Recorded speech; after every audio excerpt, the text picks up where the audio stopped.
Welcome back. Say hello to Kathy Guyton. This is her book. A weighty tome it is, but there's a reason for that. It's called The Stories of How Our States Were Named. So we got 50 states to talk about, and it didn't take you very long to put this together, did it? Only about 12 years. Wow, 12 years. Yeah, a lot of research. Yeah. Yeah. A lot of kid raising in between there, though. I was raising my kids at the time, but I would work on it off and on. But about 12 years and a lot of time spent at libraries and how did it come to be? Did you just go boing? I got to write a book about the states. Kind of. My husband was encouraging about it, but we do a lot of road trips. We drive to California and to Texas a fair amount, and you know, we're driving through, and the name of the state's changed, and I just was thinking, Colorado. You know, I know it's named after the river, but how did, you know, who got to decide? There's no Colorado River here. There was, at the time that they named it, there was no Colorado River in Colorado. Which brings up an interesting point, though.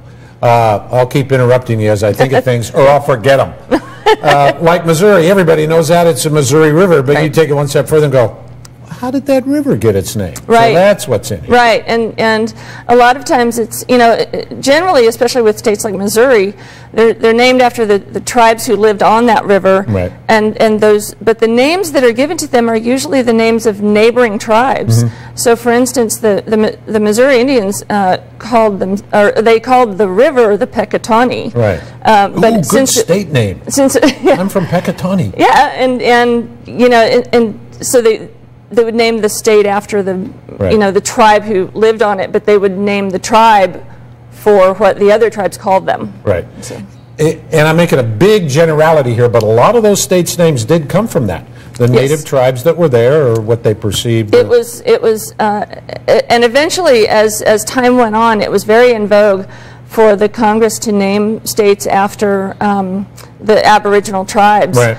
And in fact, an interesting story about Wyoming is that Wyoming is actually a valley in Ohio, and when they went to name the state, they just thought the name Wyoming was a good name, and it was an Aboriginal name, and so we'll just stick it here. But it applied to a place that was 1,000 miles away. See, the politicians got involved. That's right. And then what happened? Well, let's take Texas. We'll start there, and I want to ask you about a couple other ones, too. We have the whole Texican thing, Tejas and all that. Right. I asked you, I said, I bet if you asked somebody, tell them what Tejas meant, they wouldn't be able to do it. Tejas, you know, and it's interesting, I think a lot of Texans know, but the Hasinai Indians who lived around the Sabine River out in East Texas, Tejas was a greeting to them, and it meant sort of hello friend. Right. And so when they met the Europeans, they used the word Tejas a lot. Well, that's generally what the Europeans did, was they would take the first word they heard, and they would use that to name the tribe. Hey, we're in Tejas. And so yeah, they heard the word Tejas.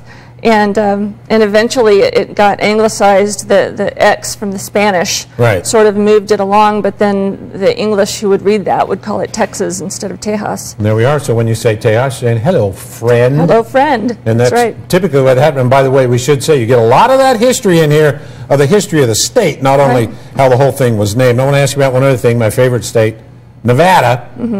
And there's no pronouncer in there, so I'm taking liberties and say Nevada. I even have a T-shirt that said, it's Nevada, not Nevada. And everybody makes this mistake, calls it Nevada. Even the meteorologist, I hear him say. However, the Sierra Nevada, the mountain range. Sierra means mountain range. Sierra means mountain range. It actually means sawtooth mountain range. Nevada means snowcat. Nevada, which is how the Spanish would pronounce it. But we don't say that. Yeah, you know, and all of these names got anglicized. So you know, Nevada would be, you know, if we didn't anglicize Tejas, it would have been Tejas. You know? Exactly. So so yeah, and there's a historian who I quote in the book, whom I know well, by the way, Guy Rocha, who works at the State Museum. Oh, interesting. Yeah, talk to him all the time. Well, he gets a little bit unnerved about the pronunciation of Sierra Nevada as well. Yeah.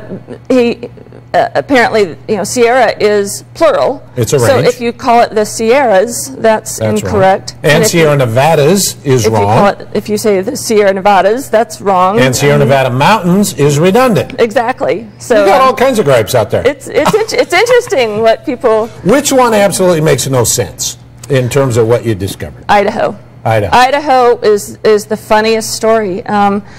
First of all, it was originally suggested as a name for what was going to be Colorado, and it was sort of a last-minute change because the guy who had suggested Idaho discovered that it was a made-up word. It wasn't a native word. It was a practical joke someone had played, and they'd come up with the word Idaho. They gave it a meaning. They said it meant gem of the mountains, and it turned out to be a hoax.